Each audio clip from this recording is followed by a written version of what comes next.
Good afternoon class, welcome to your daily current affairs on the paper Hindu. So we'll see what are the important articles today. Yes, skipping on the local news and political news, let's go for the main news. So I can find that there are a lot of political news today. Let's see. So, local news.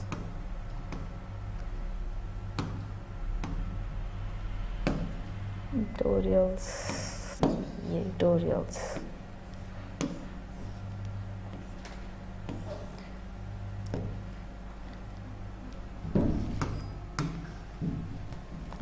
Fine. EPFO seeks centers not to extend time till May 4th for claiming higher PF pensions.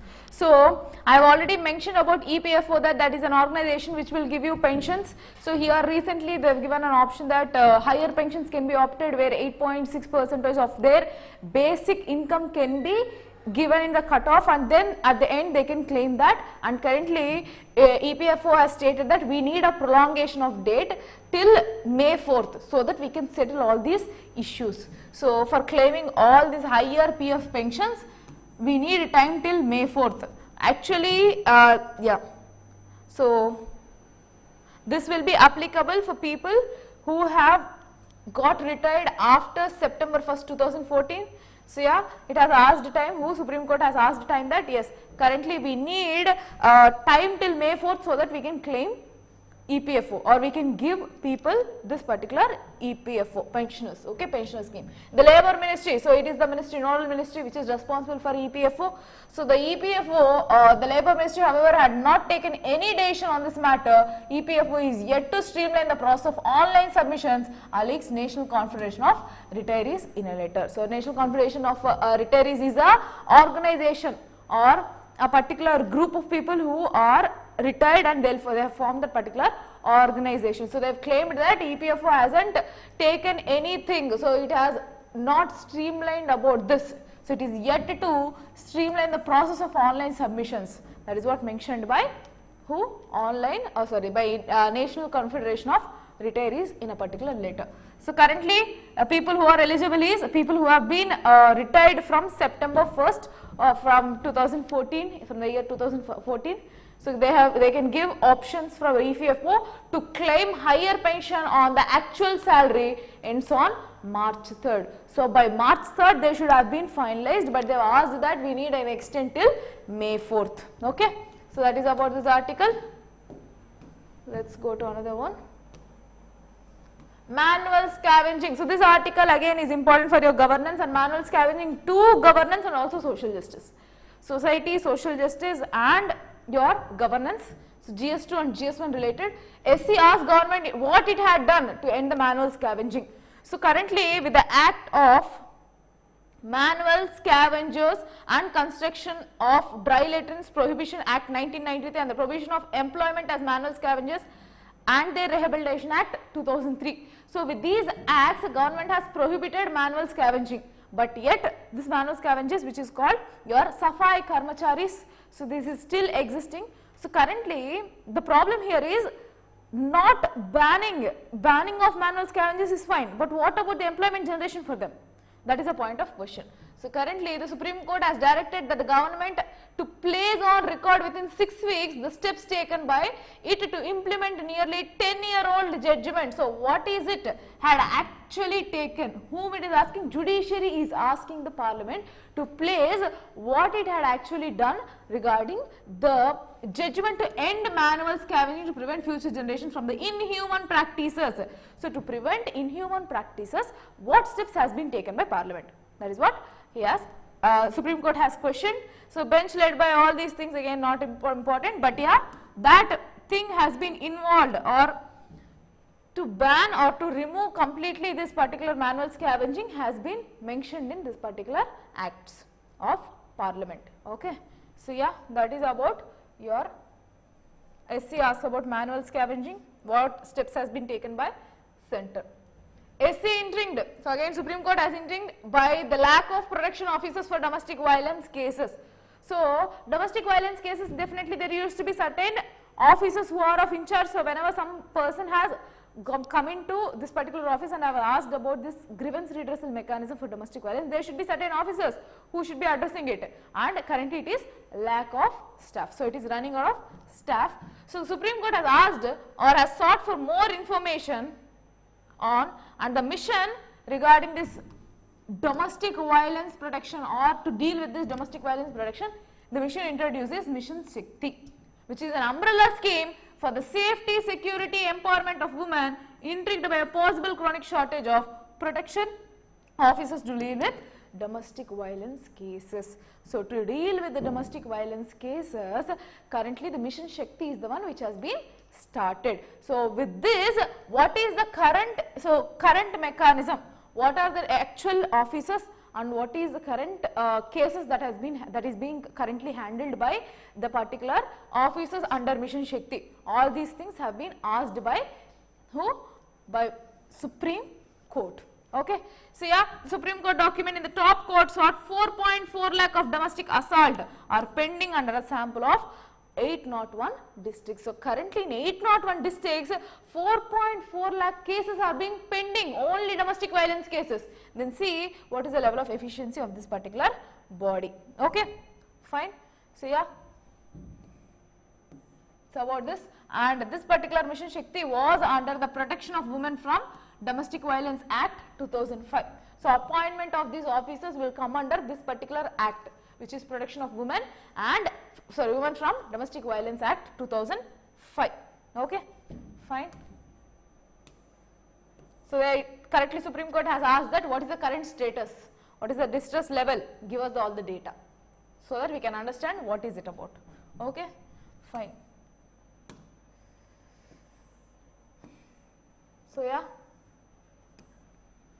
India and UK to come into a particular agreement or to agree to make a progress on trade pact. So currently discussions on these trade pacts has been in progress so far. So currently they are trying to take one step. So they are trying to come with particular solution. So here currently they are working on FTA. So the negotiations are on FTA. So what is this FTA? Free trade agreement. So it is like reduction of tax barriers. Okay, so reduction of tax barriers like central excise taxes or whatever the taxes for import and export charges. So these taxes will be reduced to zero or reduced to a certain extent, which is your free trade agreement. So currently India and UK have further agreed to make progress on the ongoing negotiations of free trade agreement to swiftly organize a bilateral economic and financial dialogue with the British government. So recently 7th round talks has happened and currently they are ready to prolong it for the future ahead of G20 meeting. So currently UK Chancellor has visited our country ahead of this G20 meeting and they are in a positive opinion to have trade pact with India, and which is this your free trade agreement pact. Whatever the countries that has this free trade agreement with India is again important. Fine. E-Sanjeevani, a great boon, shows power of digital India, says Modi. So our Prime Minister through his Man Ki Baat program, he has explained or he has showcased that yes, this particular program, so this Man Ki Baat program, 98th episode of radio address has showcased that this E-Sanjeevani app has ensured medical services to people living in far-flung areas. So what is this E-Sanjeevani? E-Sanjeevani app is a medical service, e-medical services, where if I am a patient, now I wanted to consult my doctor, no need to go, I don't want to go to doctor if I am in a far-flung place, but still I need an appointment of him. Then I can go through this medical application. So e-application through which I can consult my doctor virtually and get myself treated. So this particular E-Sanjeevani is a big success, says Prime Minister Modi, and he says that yes, currently around 10 crore people have consulted through teleconsultations. So the term used is teleconsultations, which is your medical consultations. So currently that has happened. So teleconsultation, talking about the E-Sanjeevani app. This is again a proper outcome of Digital India program, efficiency of the app. So currently the teleconsultations using this app has crossed 10 crore mark, and the consultations through video conference. So through video conference If you wanted to talk to your doctor, you can consult, you can ask for your support, especially for the mental illness, especially for problems like where you don't need to go to doctor but yet you need his consultation or her consultation. Definitely eSanjeevani is the best app for that. So he said he congratulated people on this. Okay, fine. So eSanjeevani is something again important to your prelims. Yeah, next. Russia accuses US allies of open blackmail ahead of G20 foreign ministers meet. So what is this article about? Just because I am not going to in depth on this, nothing more matters actually. So here what happens is Russia alleged that US has been openly blackmailing us, threatening us ahead of G20 meeting. So here the central bank for governors meeting and G20 finance ministers in Bengaluru failed to issue a joint communique. Russia praised the role of India's presidency, accused the Western countries of open blackmail. The statement of Moscow's foreign minister has come accusing of sowing enmity and hatred, because in G20 again Russia can be included. So now Western countries are openly blackmailing it that yes. So if you are again continuing this particular war, we will be waging war against you. Already US has given military support to Ukraine directly. So yeah, and it appreciated India's presidency in G20. The statement collective West abandon its destructive as soon as possible. So currently it has given a statement that the collective West abandon its destructive course as soon as possible. So it has hoped that it should not be in a destructive way and it should be in a constructive way of foreign policies. So yeah, it says, and the normal relations with the center, all these things not required. So objective of G20, that is something important. So what is the object of G20? Discussions on, where is this? Yeah, currently here Russians on the other hand indicate that they are not willing to allow any international security or international security to dominate G20, which has considered as a platform to discuss global economy. Whereas the US and UK have taken a stance showing Russians as invading side of Ukraine, whose accusations or whose actions that led to the greater global economic distress. So why Western countries are targeting Russia is that because of this Russia-Ukraine war itself, globally the recession has started, and recently Shaktikanta Das, our RBI governor, has speculated that yes, this recession will not be deepening and it would be a softer or smooth slowdown of economy. So it is not going to be impacting much of the global economy. However, US and UK feel that, or they speculate that it is Russia who is the actual reason behind this global financial crisis, whereas Russia speaks that G20 is not a place where you can target upon some other country, but yet it is a place where we will be discussing about the global economy and what could be the possibilities that we can come up with. Okay, so that is about this article. So whatever comes about the G20, again we have to go through it, important. We have to keep ourselves updated. So yeah, not much important, but yeah, I'll give you a gist. Despite crisis, it's a good time to invest in Sri Lanka, says Colombo-based Indian CEOs. So they're telling that Sri Lanka is currently under financial crisis, but to attract these investments or to showcase that yes, we are ready to accept your investments, Sri Lanka has told that despite we have this crisis, still our country, if you invest in our country, it would be a positive one for you. But in reality, people are not very sure about the economical crisis that is occurring in Sri Lanka and how detrimental it would be. So this is a statement given by the private stakeholders of Indian CEOs in Colombo, that means in Sri Lanka. Okay, fine. That is why even the elections in this particular area, so in Sri Lanka, has been postponed. So there are two other articles which is important, which I would like to discuss. Before that, this is a small one. Onion exports increased by 16.3% in April-December 2022. So oil exports increased. So inflation in your food. So onion exports increased by 16.3%. 523 million, so 523 million worth of onions has been exported by India in April-December quarter. From April to December, during this particular quarter, the level of exports has been increased in onion to 16.3%, which is the commodity price, and the Minister Piyush Goyal has informed this, and it has told that onion exports rose by 50% to 52 million. Minister Goyal tweet came following NCP Supra's tweet. So all these tweets not required, but yeah, one thing you need to understand is currently it has been increased by 16.3%. So yeah, the sophisticated anatomy of heat waves. So in the 2 days back or 3 days back session, I have told that La Nina has occurred. That is why we have seen huge winter or cruel winter, you can say. So winter was very harsh in India, in many parts of India. So we have seen cold waves prevalent, where IMD has instructed this. Yes, you are going to have a 3-day cold wave or 4-day, 5-day cold wave. Be careful, equip yourself with all these things, whatever you need. But now, whenever La Nina occurs, 50% chances is there for El Nino to occur. So when El Nino occurs, it is exactly opposite cycle of La Nina, where harsh climatic conditions, that is extreme hot weathers, can be experienced in the Indian monsoon. So Indian monsoon will be redirected to the Peruvian coast, causing for the temperatures to rise extremely high in Indian Peninsula region. So all over India, of course, in Indian Peninsula. So currently, we haven't confirmed about the existence of El Nino. Still, we have time to consider or to notice whether El Nino occurred or not. But currently, a thing is that hot waves are currently existing in the country.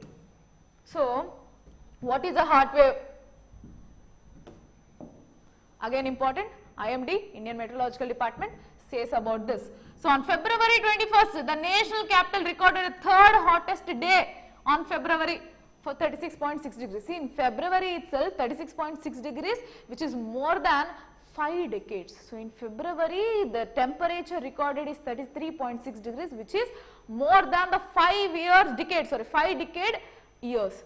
So, compared to 50 years, this is the first time this much ever temperature that has been recorded. So, according to IMD, a region of a hot wave, so a region can be mentioned as a hot wave, the region which is it, if its ambient temperature deviates at least 4.5 to 6.4 degrees of a long term average. So, 4.5 to 6.4 degrees if it is increasing compared to previous average.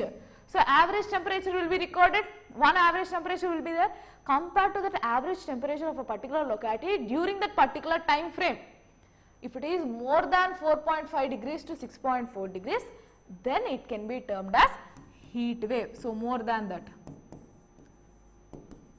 So, now the possibilities of occurrence of El Nino is more. Okay, still not confirmed, but yeah.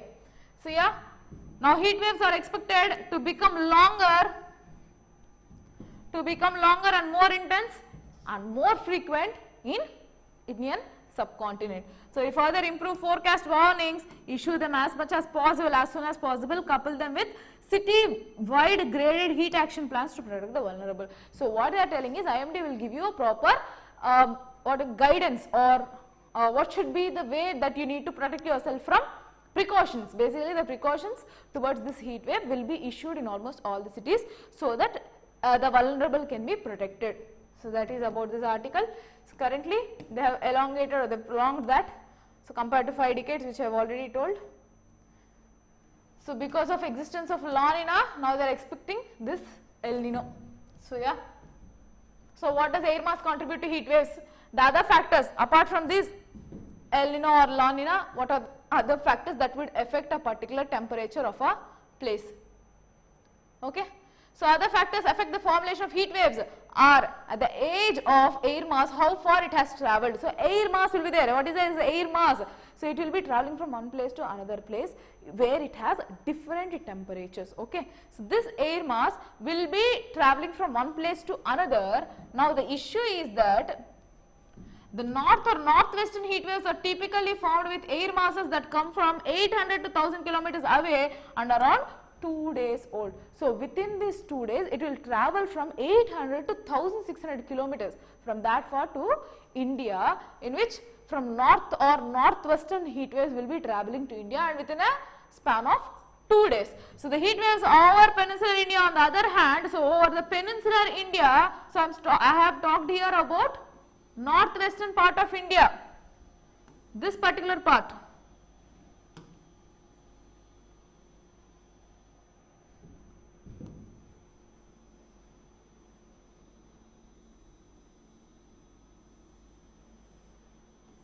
So if you can consider, sorry with my bad diagram, but yeah, if you consider this as India, in the northwestern part, it travels around, north and northwestern part, it travels around 800 kilometers or 2600 kilometers, and then it will come to India and cause this extreme weather conditions, heat temperatures. Whereas in the peninsular area, it travels around from the oceans which are closer to 200 to 400 kilometers. From oceans itself, it will travel and barely a day old. So 1 day old, as a result their average becomes less intense. So in some heat waves of sophistical autonomy with important implications for how well you predict them. So whenever you are talking about hot waves, it is not about exactly to identify the hot wave, but also to take the necessary precautions. So here they are telling that predicting the existence of hot wave is something which is again important. So yeah, nonetheless, early warning systems can take advantage of the process, modes of formation, location, age of the air mass, improve the quality of warnings. So what are they giving specifications is that whenever there is early warning systems that can take advantage of location, how it will be formed, what are the modes of formation, then the age of air mass. Suppose the age of air mass is 2 days, then definitely you can expect that it is coming from northwest and it will be extreme. Whereas if the age is one day, then definitely you can expect that it will be less intense in peninsular India. So such type of things can be estimated to identify the impact of hot wave and give early predictions. So that is what they have mentioned. So yeah, this article is quite important. So you can just go through this article once and it will be done. So La Nina and La Nina I have already explained, so I am not going into that part. Fine. Next. So in the previous session I have explained that there is one article which is asking, so there was a PIL, basically the public interest litigation. What they have asked is that why can't we have, so Supreme Court, as a Supreme Court, why can't you decide on whether we can have menstrual leave policy in India? Many other countries like even Spain, Zambia, all these places have accepted to certain extent about this menstrual cycle leave policy. So menstrual leave policy, on this what is the India's take? So someone has laid this PIL in front of Supreme Court. And Supreme Court has clearly mentioned that you can go and consider the Ministry of Women and Child Development and you can ask them directly, it is not under the ambient of Supreme Court. So they have told that it is a matter of judicial overreach which we cannot involve into. So it is under the hands of Parliament to decide on whether the policy can be created or not. Okay. So this is the path where the existence of judicial restraint is there and not being converted into judicial overreach. So PIL, public interest litigation, it is a birth child of, or currently it has been started in India by Justice B.N. Bhagavati. Okay, fine. D.N. Bhagavati, B.N. Bhagavati, but Bhagavati, yeah. So, are the menstrual leave policies implemented globally? That is the question. Why did Supreme Court refuse to hear a petition regarding the menstrual leave for workers and students? Which are the states in India that have accepted this particular menstrual leave policy? States like Kerala, they have accepted this particular menstrual policy leave. So, before going there, see, Bihar and Kerala are the ones to introduce this menstrual leave for women.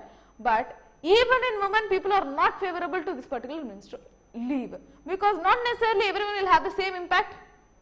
So yeah, it will be again affecting the efficiency of that particular work. Fine. So on Feb 24, the Supreme Court refused to entertain a PIL about menstrual leave for workers and students across the country, calling it a policy matter. So it is a policy matter, and who should be doing it? Legislature. The Parliament is the one should be deciding point. It's not our Supreme Court. So Supreme Court along with the Parliament is the custodian of Constitution. So it is the separation of power where Parliament should be taking its own decision on this. So that is what Supreme Court told. Not everyone who menstruates is in favor of menstrual leave. Some believe that it is not required and that it will backfire and lead to employer discrimination against women. So certain people, especially in the private sector, for suppose let's consider IT industry, information technology services, especially in MNCs, you can clearly observe that MNCs are favorable to women. So I am not being biased, but yeah, the growing fact is that whenever a person, suppose a boy or a man and a woman are attending a particular interview with the same qualification, same level of expertise, then the priority will be a bit inclined towards women than men currently in MNC. But now because of introduction of such kind of policies, if at all in future if such kind of policies are being introduced into different sectors. Being an employer, being in the position of employer, if I take huge number of female employees, then who will be the loser?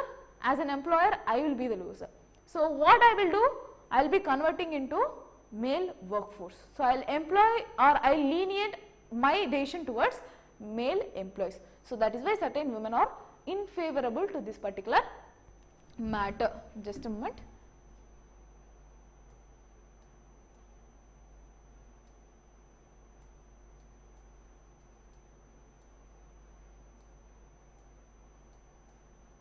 Yeah. So not favorable to this. Fine. Among state governments in India, Bihar and Kerala are the ones which has approved this menstrual leave to women. Important for your GS2 governance. And also social justice where women weaker sections. Okay. Fine. So here certain things are important where there is a survey. First of all, what is this menstrual leave? So you need to know what is this menstrual leave. So menstrual leave, it refers to all the policies that allow employees or students to take time off if they are expressing menstrual pain or discomfort. So in the context of the workplace, it refers to the policies that allow both paid and unpaid leave or time or rest. More than half of those who menstruate experience pain for a couple of days a month, and for some it is debilitating enough to hamper daily activities and productivity. Of course, because of this menstrual activity, definitely it is going to hamper the productivity of the company.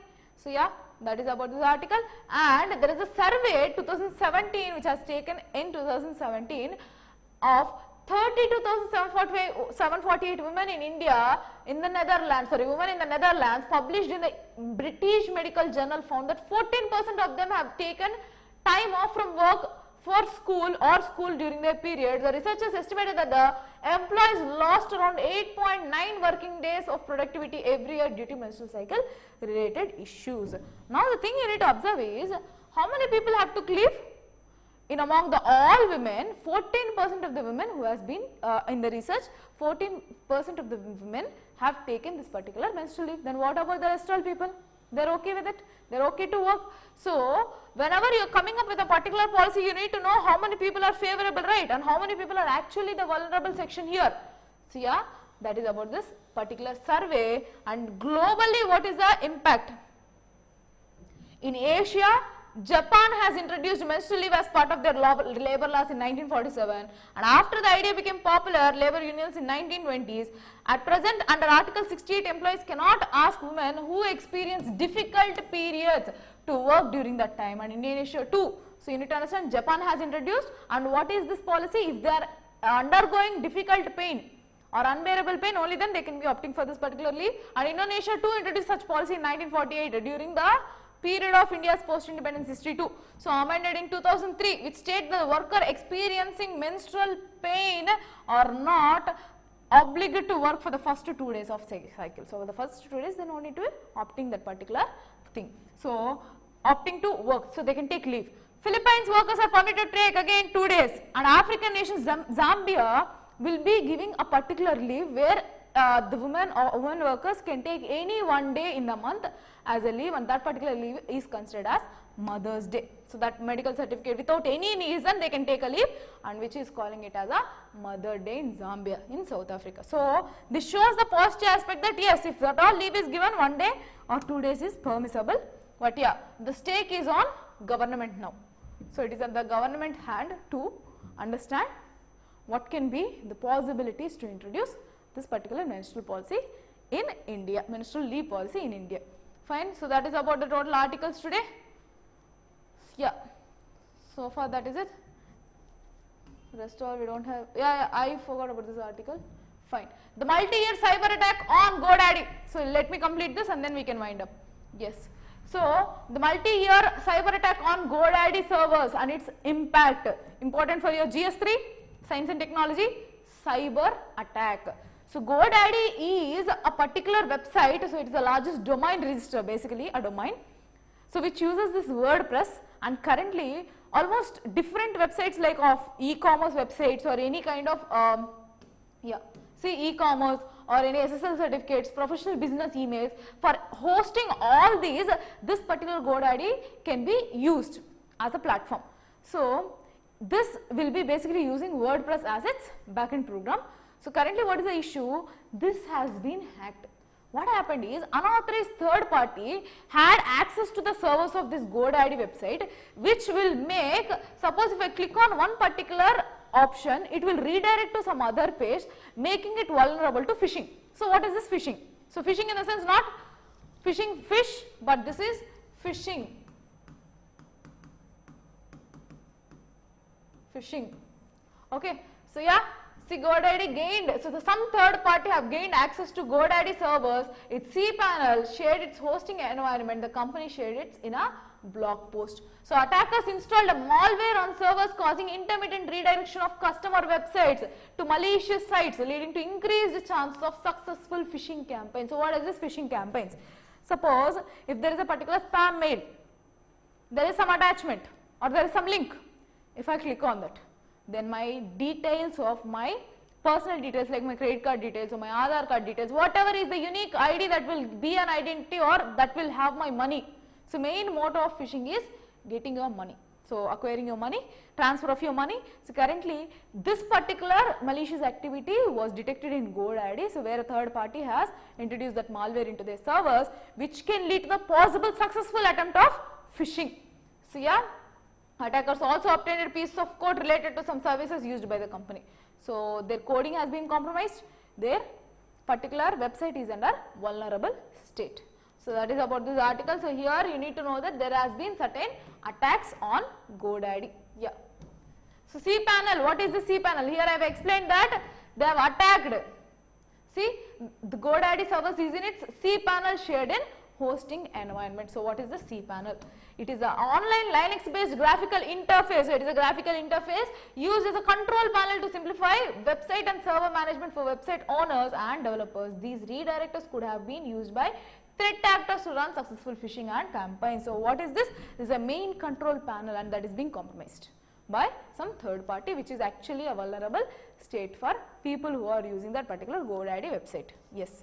So that is about this article. So impact and all, you can just go for it, nothing more than that to explain. So as of now, that's it for today's session. Yeah, okay. So if you have any doubts, you can pose me, else we can wind up the session.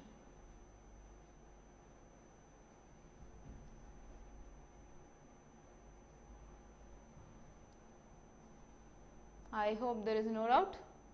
Fine. Thank you for the session. Good day.